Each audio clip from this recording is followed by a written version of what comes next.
Welcome back, everyone. We have finally reached to our last session of the day, agricultural value chains, paradigm shift to double farmers' income. Agriculture in developing countries is often characterized by dual value chains operating in parallel for the same product, one informal or traditional and the other formal or modern, that has been accentuated by the explosive growth of supermarkets. A frequent concern is to find ways to integrate small producers into more modern value chains, both domestic and export oriented. Who better than our panel to guide us the right way? So, I would like to introduce them. Our first speaker is Gopal Krishna, Gopi Krishna, founder and CEO, Prominent International Private Limited, Singapore. He's a very dynamic and innovative professional with 13 plus years of experience in the IT industry, serving multiple roles in business consultancy, functional consultancy, business analysis, and research. He was the geography head for APAC, ANZ, and MEA regions for Tata Blockchain Services, focusing on leveraging blockchain for enterprises and ecosystems. He has experience in handling multiple roles for large accounts in trade finance, financial supply chain, payments, and digital banking, and insurance policy also. Our next speaker is Om Prakash Rautre, VP Marketing, Source Trace. Mr. Om leads global marketing in Source Trace systems. He has a keen interest in and is passionate about bringing forth the social capital that technology can build. He brings 14 years of experience in the field of digital marketing, community building, and knowledge creation. In his last role, Om set up the agricultural initiative at NASCOM and led it for 2 years, building alliances, exploring global opportunities for the Indian agri-tech sector. Our third speaker is Saksham Sharma, Executive VP Fresho Carts Agri Products Private Limited. Saksham is an experienced marketer with previously founded two startups in F&B and electronic space who loves to build business from scratch. As the executive vice president in one of the fastest growing agri-tech startups, it gives him a chance to work in diverse areas right from business planning, implementation, product development, policies and compliance, budget planning, financial analysis, business development, etc. This session is being moderated by Dheeraj Bhojwani, CEO AICGUSEC. I welcome everyone on stage. Over to you, Dheeraj. Thank you. Thanks, Arsiddhi. A warm welcome to all the panelists, Gopi, Om, Saksham. Throughout the course of this panel discussion, there are some concerns that we would like to address through you. The reason that we have hosted this summit and the Agrovision Challenge is primarily to educate and also nurture the innovations and startups in the agri space, especially in the state of Gujarat, but the support is going national as well. There has been a lot of discussion around this area for years now, and especially in last probably post-COVID, there has been a lot of focus around the technologies in agri space also. Value chain comes very, very important in the whole mechanism of agriculture, and that's why we thought there has to be some discussion around this area. So without further delay, I would like to have some questions from you that we had received from participants earlier before we started this. And throughout the course of this, we will also ask audience to raise their questions. Whenever there is a question, you can put it in the chat box. People who are on this platform can go to the Q&A section. People who are with us on social media can use the chat box to raise their questions. Our teams will pick up the questions from there as well. So I would like to formally start this by having one generic query, which I would like to have response from all of you. Then we have panelist specific questions also. But the earlier ones are more generic, where I need inputs from all three of you. Primarily to understand that what opportunities do you see for the startups in making agriculture value chains more rewarding for the farmers? So how can startups intervene in this area? How can they probably work in the value chain, which ultimately in turn becomes rewarding for the startup? We may start in the same sequence of the introductions. We can start with Gopi first. Om, you can go second, and Saksham, you can go third, and probably we'll follow the same course going forward as well. Sure. Thank you. Before addressing the question, thank you for the opportunity, both to HNIYB and AAC GUSEC. And hello, Om. Hi, Saksham. Great to be with you as panelist. And to address the question, basically, Dheeraj asked. See, when we talk about value supply chain or value chain in agriculture, it was basically not just an enterprise-driven model. It was rather building an ecosystem. So, an ecosystem should cater the primary activities of what we call as a value supply chain. It is having to start off with. It is having the farm producers. It is having multiple intermediaries in the farm producing activity or the agricultural value chain. It is having inbound logistics system. It is having operations. It is having outbound systems or outbound logistics, marketing and sales activity, as well as the service oriented activity, both the physical activity as well as the virtual activity, which we guys normally the tech guys. I'm basically from a tech background, so the virtual activities which is happening on the service sector as well as ensuring that value supply chain happens. So it is a goal of all these five set of activities to create value that exceeds the cost of conduct of the entire value set or the activities which are pertaining to the value supply chain. Only when we cater that value supply chain, how it is beneficial when you compare to the cost of the activity conduct, you can exponentially generate the profit. So this understanding is what is first required, and this awareness is what is first required to what we call as a value supply chain to articulate the benefits for the farm producers to the end customers. This is probably my first response to the question. Over to the other panelists. Uh, hi. I think Gopi, whatever you kind of have laid the groundwork. I guess what I'd like to say here is the Indian agri-tech ecosystem. If you look at it technically, it's probably a decade old, but the most traction that we have seen is only in last 3-4 years. I mean, not even 4 years, last 3 years. So for a startup, I mean, I guess initially we didn't know. We knew theories. We knew that okay, the sector is massive. There is a lot of opportunity. There is a lot of loss happening, and so. But all of us were creating solutions in vacuum, right? Because probably some of us had degree background, some of us didn't, and all of us thought that is a huge opportunity, but didn't know what will work. Now, 4 years down the line, I mean, there are indicators. I mean, there are indicators from the farming communities, from if you say FPOs or if you want to take a financial point of view from the venture capitalist. So we know what works.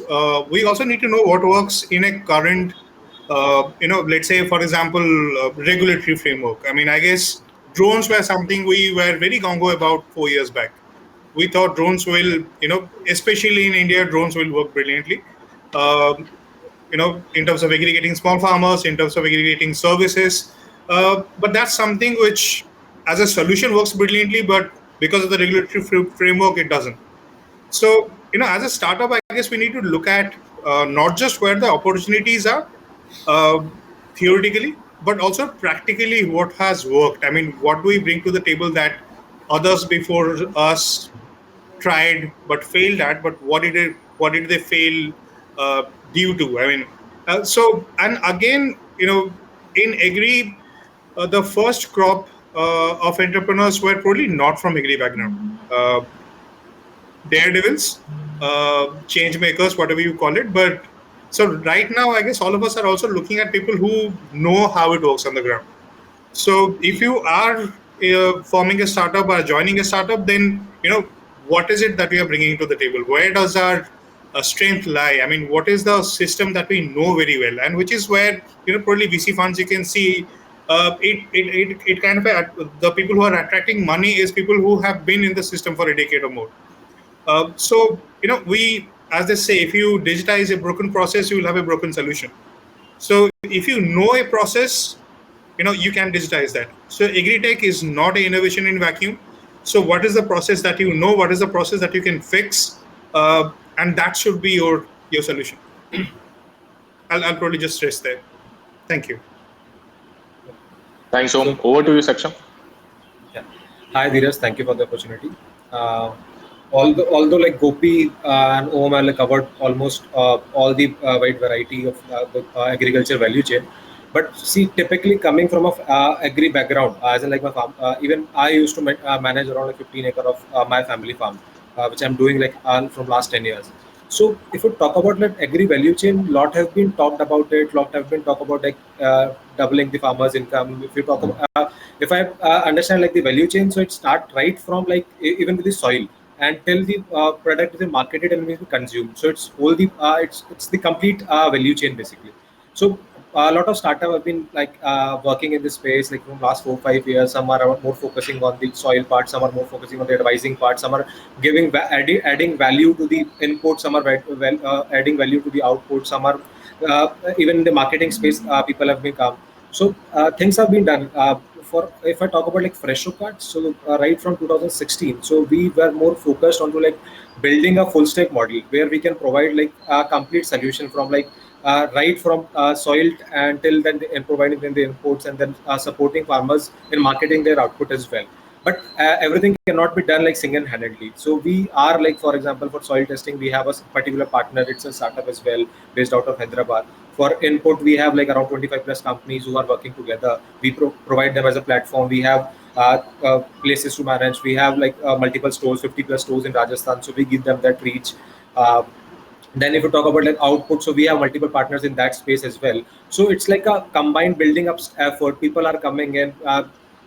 Even farmers are more aware and educated about like what they want and how they can enhance their income. Although they are looking for opportunities, isn't like there are like multiple farmers who are growing F&B in some out traces of Rajasthan. If you talk about Jaisalmer, Bikaner, and these are like some border areas, more of known as like deserted areas. But if you talk about like pomegranate, it's been done in high volume there. So, but then again the linkage was the problem. Selling their output was a problem.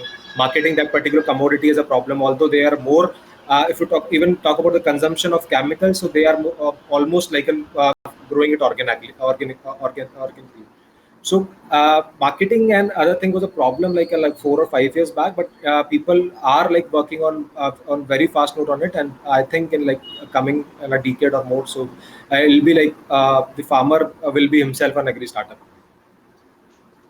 So I'm very sure that all of you must have experienced this value chain mechanism, or probably agri space specifically, is very centric or very regional.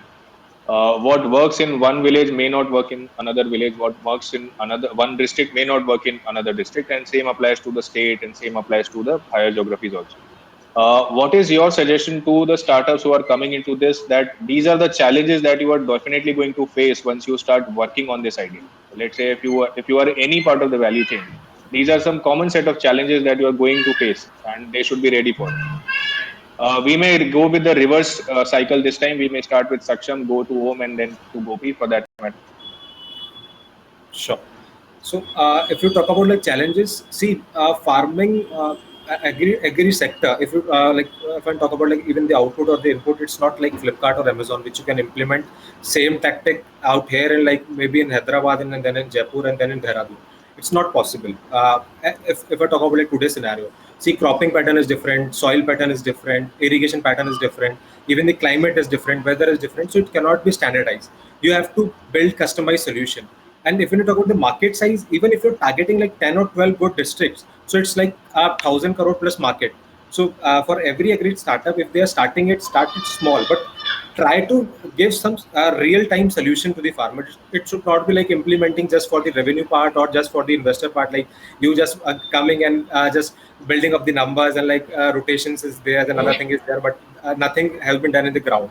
Even the farmers want what they want. If you are giving them a proper solution, and that solution could be in any of the area which we like let's lastly discuss. Each and every aspect is very big. Advisory is in itself is something which needs a lot of working. Even if I talk about today, although like 100 plus startups are working in that area, input still require some reach. Even if like last surveys of like couple of years back, even still reach of fertilizers and seeds has been a challenge for a farmer.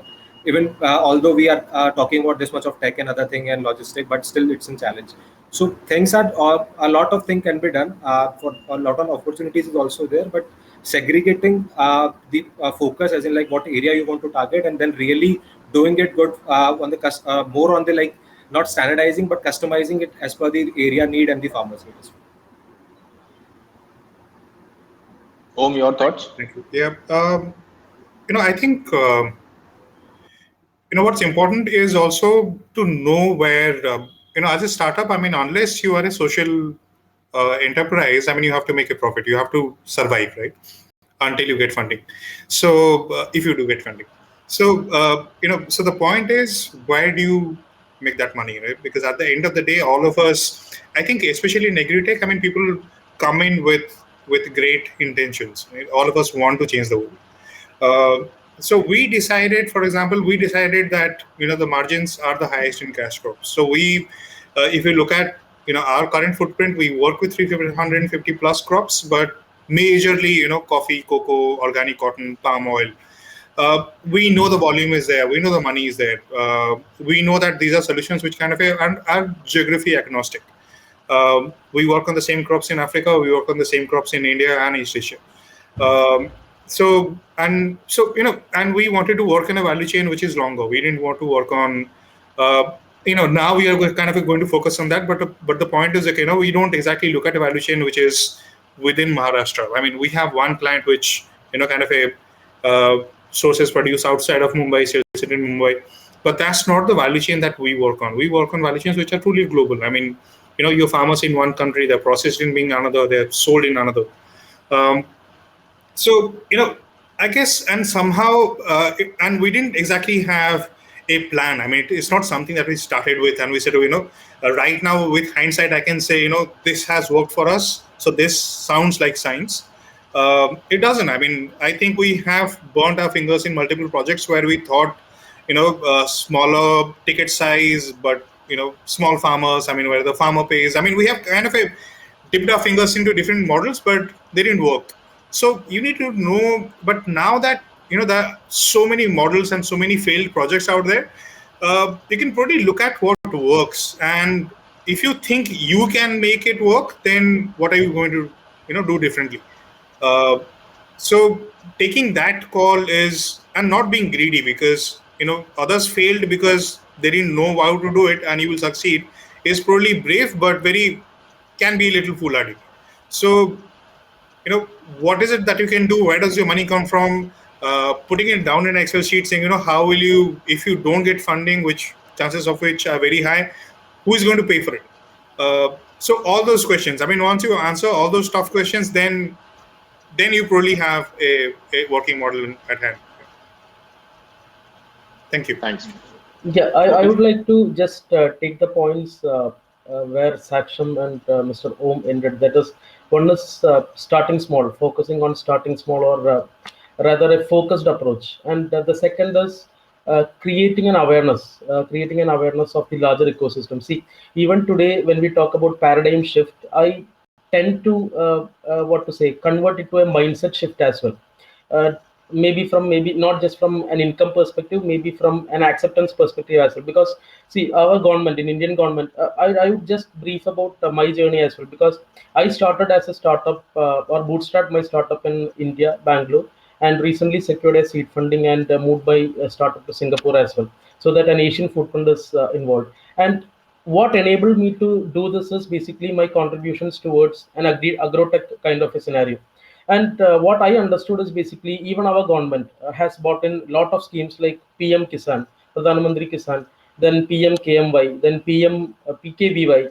And what more, what to say, intricated me is the launch of ENAM platform, ENAM platform, which was ideally, so being a technology guy, I was looking towards the progress of an ENAM marketplace, because it was supposed to give an electronic, transparent, and competitive online trading platform for the farmers to utilize. But again, where are we standing now? So that is a big question, which I tend to address it as a mindset shift issue, or rather an awareness issue. Because being in the technology front, I would tend to speak more on that place, because agriculture contributing to our GDP in major, even now, it is important that we have government schemes to handhold the farmer community, but it's equally important to create awareness of the activities that ensure participation right at the ground level. When I mean ground level, it is not the intermediaries or aggregators, it is the farmers, or rather we call them farm producers as well. So only when we ensure awareness and create participation amongst the farmers, these schemes, these technology advance, it holds the value. Only then we can convert an agricultural supply chain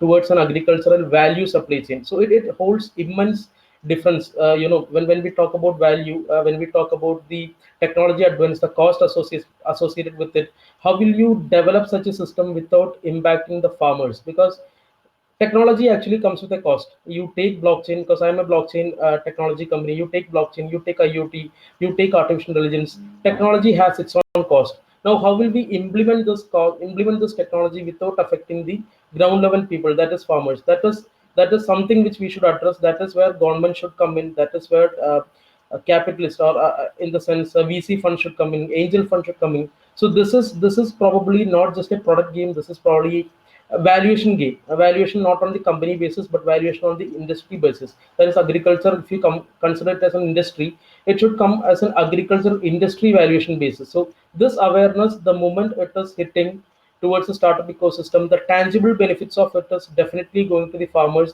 which actually helps them to double their income as well. Because you might have read multiple technology advance which creates farm to fork scenario. Even we ourselves, we have developed a system, a prominent as a company, we developed a system known as fruit chain, which actually ensures farm to fork provenance for the end customer without impacting any cost burden to the farmers, but ensuring that you are completely free from counterfeit produce. The farmers need not spend a penny. The traders, that is the exporter and importer community, they will contribute to the ecosystem. The retail customer also will not have a bigger cost burden, because if it does directly from farm to fork, you have lot of intermediaries cut in between. Only traders will come into picture. Only relevant stakeholders will come into picture. Direct connect with the farmer community and the customer community. Once it is enabled, once the authenticity of the farm produce is enabled through multiple technologies, we have implemented blockchain. It can be exponentiated to blockchain plus IoT plus artificial intelligence kind of a scenario. So if this happens, if that provenance is in place, wherein farmers is confident of the ecosystem which they are building, they are contributing, that is where the actual value lies. That is where the value towards farmers lies. Because otherwise, if you consider just as an enterprise oriented mode, it will never work. You should always contribute towards it as an ecosystem perspective, and that is where the paradigm shift should actually contribute to. So Gopi, just a build-up question on it. We extensively discussed about the technology piece. We understand that a large number of farmers in India are micro farmers with a small land pocket. How do you think that the cost of this technology would work for them? Do you think the unit economics will be comfortable for small farmers to adapt to this technology? Definitely not. So that is why I purposefully address that we should not burden the farmers with any of the cost burdens. We have multiple aspects to it. Either the government can take the initiatives to ensure that you have multiple aggregators towards contributing the agrotech economy, or you have funds coming out from multiple parts of the world, global economies. Because India being a country which is predominantly focusing on agriculture for the GDP, we have lot of companies who are ready to contribute to such an ecosystem wherein they see tangible output. See, what is that you call a value chain? A value chain is called as a value chain when you have win-win propositions, both from the end customer perspective as well as from the entire ecosystem stakeholder perspective. Stakeholder in the sense participant perspective.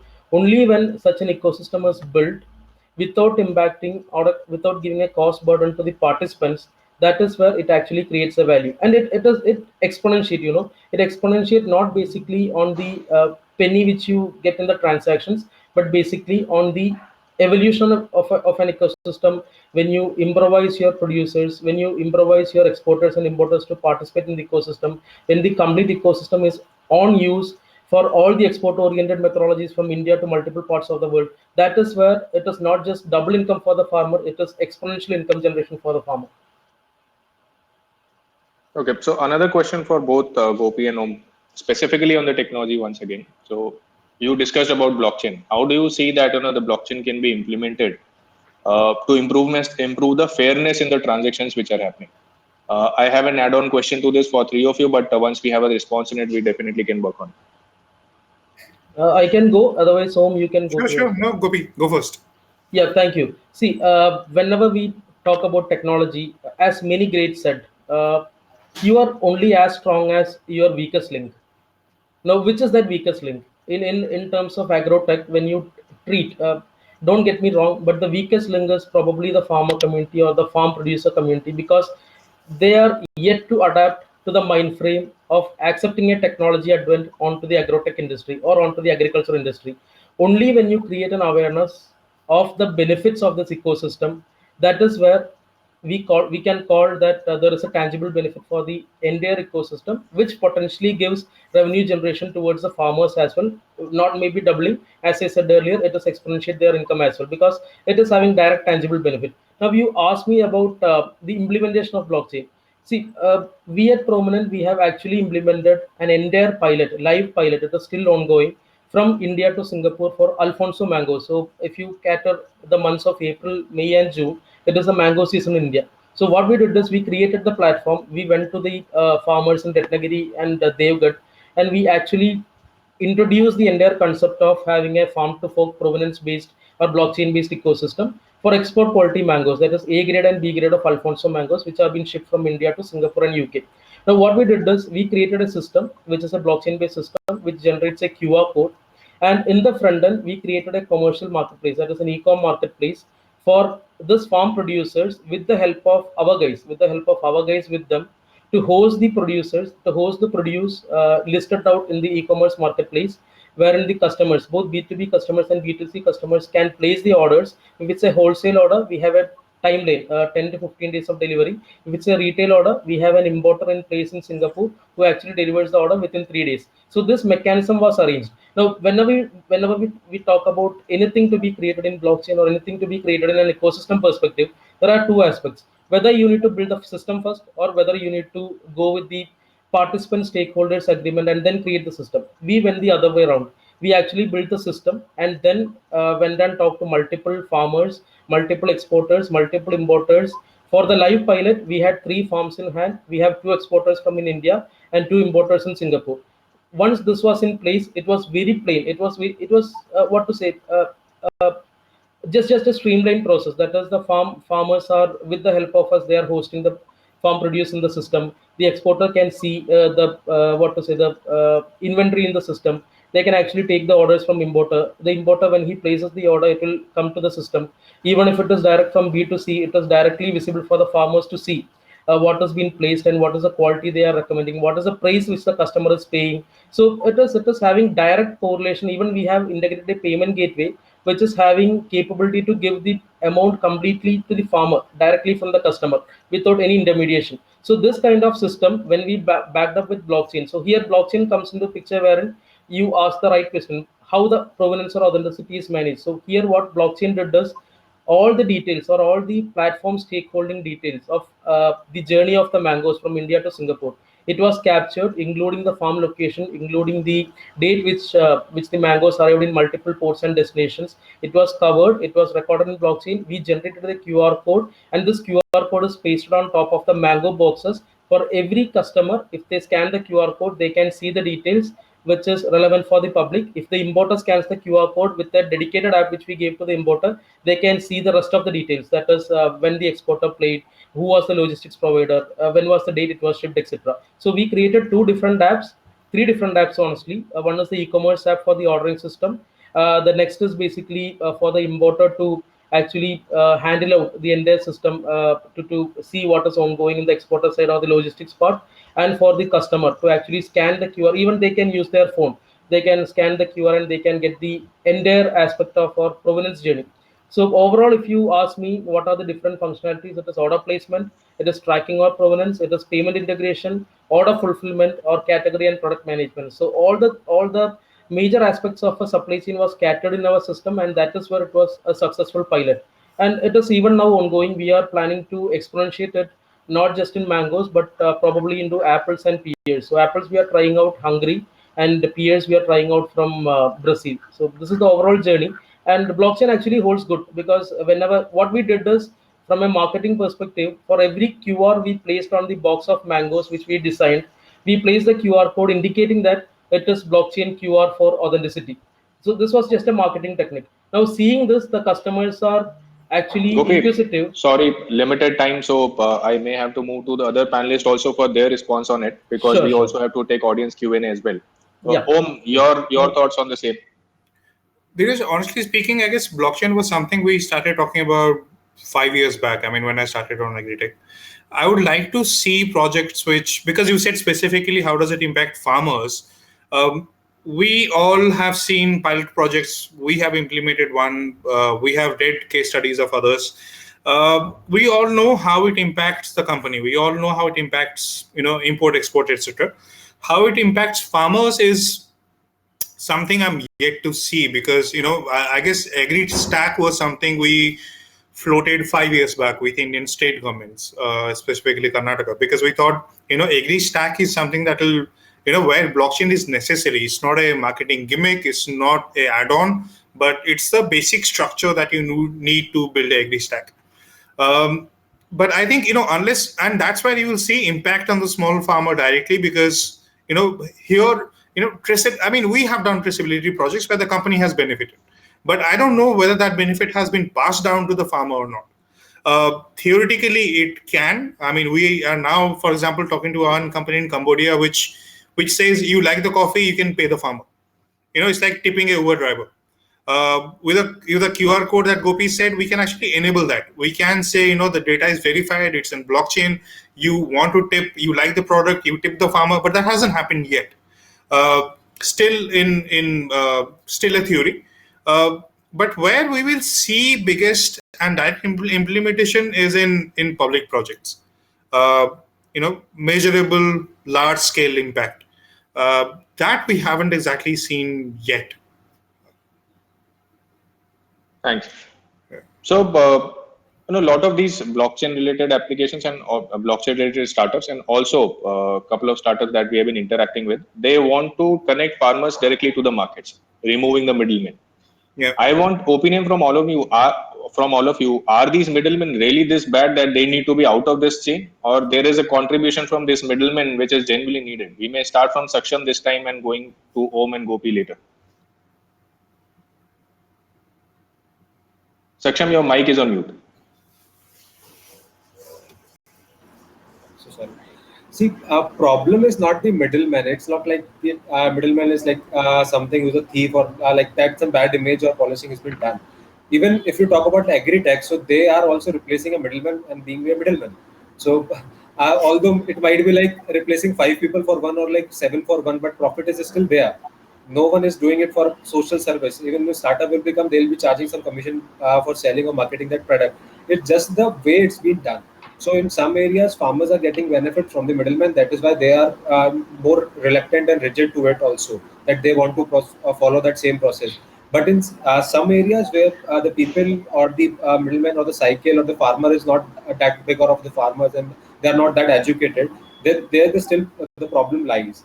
Also, it depends on the crop and crop basis. For example, if you want to market something newer crop or like maybe more of the commercial nature or F&B kind of a thing, there the need of like the blockchain or direct communicating with customers or a global approach is needed, which cannot be done through the traditional channel.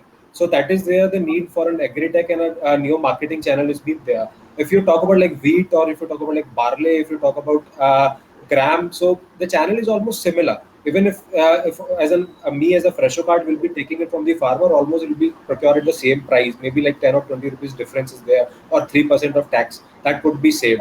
But then even the selling of the product would be at the same price. Or I'm not including the black rice or like black wheat and other thing, but the rest of things remain the same. But if you talk about like procuring broccoli from the farmer, or procuring some kind of a maybe medicinal plant, or other commercial crop, then the difference is there. So they do not, a middleman, the local middleman, they do not have a channel more than that a particular mandi or two. But if you talk about an agri-tech startup, they have that a global approach. They know where to sell. They know how to market that product. They know the quality management. They know what the farmer needs. They know what the customer needs. So that approach is there. So that is why the need is there. Om, your thoughts? Thank you, Saksham. I don't have anything to add, because I was just, for years we have been demonizing the middleman. But thank you, Saksham. I mean, I am completely on the same page with him. We work with middlemen. We need them. It's a service, and we are also middlemen. So nothing to add. Yeah. So I would add a couple of points and great insights from Saksham, as Mr. Om said. See, what is that? What is that the middleman creates in such an ecosystem? The middleman is an issue only when they eat profits or when they take profits out of which from the entire ecosystem. Say if the customer is paying 10 rupees, and if it is 10 rupees is going to the farmer, even despite having a middleman, then there is no middleman ideally.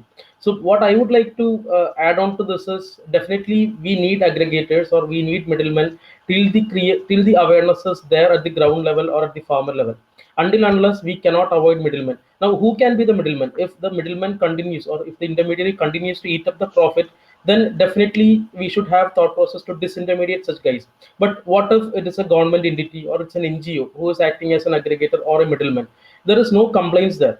There is no complaints there. Despite myself being the owner of a private limited company and talking about blockchain, which actually caters the disintermediation, when we talk about such a disintermediation, we ourselves are becoming an intermediary, as Saksham told, but with a global paneling or global outcome or global outlook towards how we can take the farm to fork kind of a scenario, right, to give the benefits to the farmer, right from the global perspective, than probably at a local perspective, wherein we have people who eat up the profits which are directly proportional to the effort which is put on by the farmer. So cutting down middlemen doesn't necessarily mean cutting down the entire system which has such an intermediary, but it is who should be the intermediary. It should be the guys who are beneficial for the farmers, standing on behalf of them to be the intermediary to the global landscape. Then such an ecosystem is more fruitful than somebody who is coming and eating up the profit. That is the whole thought process of what we call as a disintermediation. Thanks for your thoughts. I have some questions for you, but coming back to the time right now, we have limited time left. So I would request if we can take up some audience questions. Team, if you can highlight any of the questions which were asked by any of the participants today.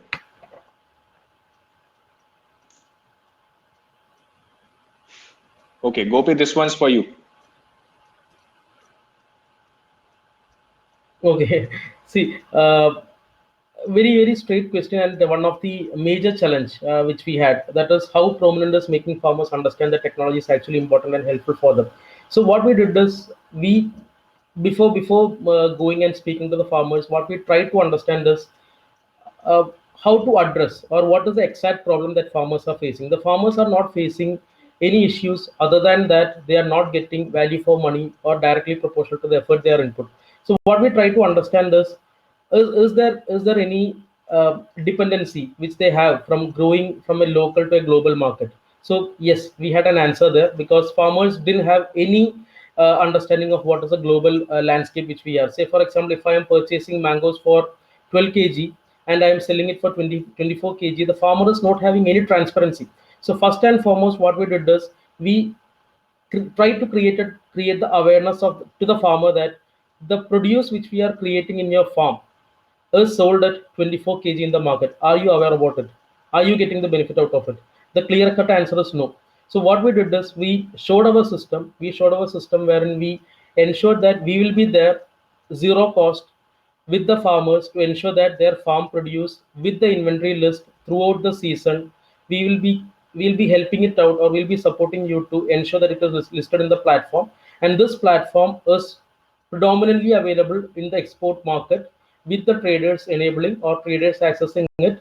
Even though as a pilot it actually worked, and the benefit of it is, it was directly going to the farmer's account. That is, if the inventory correlating to farm A has been consumed by the exporter or the importer or the trading community, or even at the B2B end. So we first focused on B2B end before going to B2C end. Our first journey was B2B end. So when the order is placed, it is not prominent who was getting money, it was directly going to the farmer's account. Now this was the first journey. The second journey is, we try to improvise. Now this is where the intermediation come. What we did is, we told the farmers, you guys don't give a penny, but what if we take your 12 kg mangoes and sell it for 13 kg? We will give you 12. If you demand 12, we will give you 12. If you demand 24, we will give you 24. What if we sell it for 25? You have the complete transparency of the system, at what price the platform is going to sell your produce. The farmer told okay. So we tried to sell it for 25. 24 went to farmer, 1 came to the platform. Now this is the capability of blockchain, where in the royalty payment, when the customer pays, it is going to the farmer's account as well as prominence account, which is a smart contract capability of blockchain. We can easily write such smart contracts. So that is where the royalty payment of the farm produce, the farmer actually sees what is the platform getting and what is the benefit he is getting. Earlier he used to get only 12, now he is getting 24. So it can be called as doubling the income, or it can be called as exponentiating the income. So this is where clear cut advantage was given to the farmer. Complete transparency of what is happening in the system for the farm produce which came from their farm was showcased in an immutable ledger as a single source of truth. There was no concern from the farmer, even from the end customer, or end customer as in the importer side. There is no concern. They know exactly from where the farm produce is coming and who all are acting in between. So this is the awareness part which we created, which was successful, wherein the farmers were ready to contribute further. Thanks, Gopi. Any other questions from the participants? Team, if you can highlight any. Great. Saksham, if you can take it, I think this is more relevant to you. Yeah, sure. If you talk about like value chain scope of creating a D2C brand, or like maybe a startup in value organic food business, so I guess it's more about marketing the product than the talking about the input or the distribution. Although distribution is also a challenge, being from like for organic. If I talk about like on organic perspective, even government want like our land to be like for free for 3 to 4 years before like growing, or like actual certification of an organic like 100% organic product to be grown. So that is also something of a challenge for the farmer, as in like for initial 1 or 2 years, farmer do realize that the productivity has been lesser on their own, but that is on the farmer's end. I'll talk more about the marketing channel and other thing. So even like the marketing of organic product, organic inputs, which has been required in the field. So there's also a hollow in there. We are currently at Freshocart working with 3 or 4 companies who do offer like a range of product for the organic one. But it still like shocks me to know like still if in some emergency cases, or like in some part, so farmer has to use like even chemical products. So no one has a full stack solution for organic farmers. So yes, there's a need and there is scope for people to come in this particular area. And if you talk about like marketing perspective, so currently like in if you talk about like the normal chain, normal mandis where the farmers sell, so there's no segregation for organic or like regular fruit or vegetable. If like if a farmer is doing minimum residue farming, if I'll not just include organic farming but minimal residue farming as well. So even if they are doing that, or even they are using like chemicals and like wholesale quantity, so there's no segregation of that. Prices are almost similar. And if you talk about like mandi gateway, where like 95% of the crop is being sold, although people are coming up, like Reliance is also doing something in that bit, and Big Bazaar is also. But if yeah, someone can offer a full stack solution, although that is pretty difficult to approach, also requires a lot of planning and some funding as well. Because see, you cannot earn profit in like 2 or 3 years focusing only and only on organic as of now. That's my opinion. Thanks, Saksham. Any other questions from the Q&A? Om, you already discussed about it. Any inputs? I think there has been a revised policy which came a few days back, so we don't know yet. I mean, what I like to see is a drone startup which is able to exist just as a drone startup, right? So not being forced to become a platform or become an aggregator. But I think what we are seeing is some of the drone companies are now moving into tying up with input companies, doing market linkage. So if that's the way to go, we don't know yet. We don't know yet how the new laws will kind of impact the sector, but I'll be a little conservative about until we see actual traction on ground.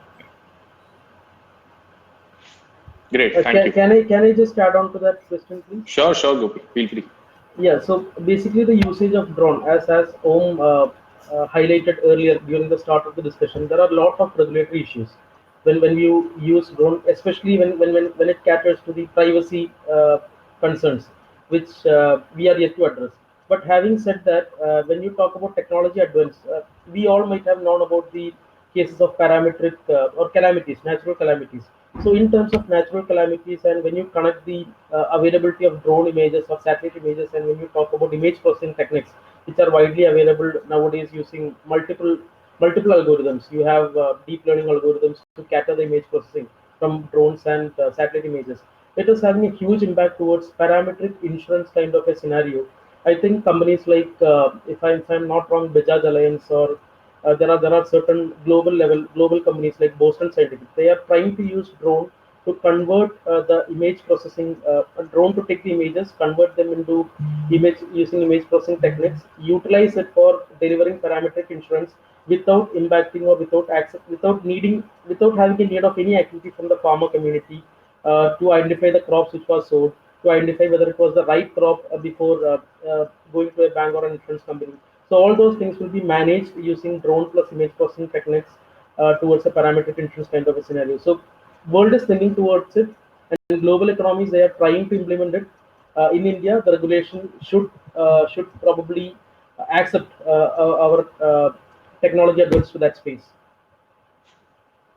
Thanks, Gopi. With this, we come to the conclusion of it. We have already overshot on the committed time. I especially would like to thank all three of you for your time, Gopi, Om, and Saksham. It was great to have interactions with you. Probably we'll see that in future we can engage in more probably in-depth discussions, and also to probably connect you some of our startups and incoming innovations to you as well, where we can take your input on that too. With this, also, I would like to conclude the today's session and the summit by thanking all our patrons and partners, who especially are the host institutions, Atal Innovation Mission, Niti Aayog, and Gujarat University. And a special thank to Startup Gujarat team for supporting it, and Honeybee for becoming a partner to this initiative. Harsiddhi, over to you, please. Thank you. Thank you. Harsiddhi, your mic is on mute. Thank you, Dheeraj. Thank you, everyone, for being with us today. And with this, I think we put an end to this session. And it was a great discussion with all of you. We hope to connect with you again for Thank you. future discussions. Thank Sure. you. Thank you. Thank you, Dheeraj. Thank you. Thanks, Gopi, Om, and Thank you. Saksham. Thank you, Dheeraj. Thank you, Asmi.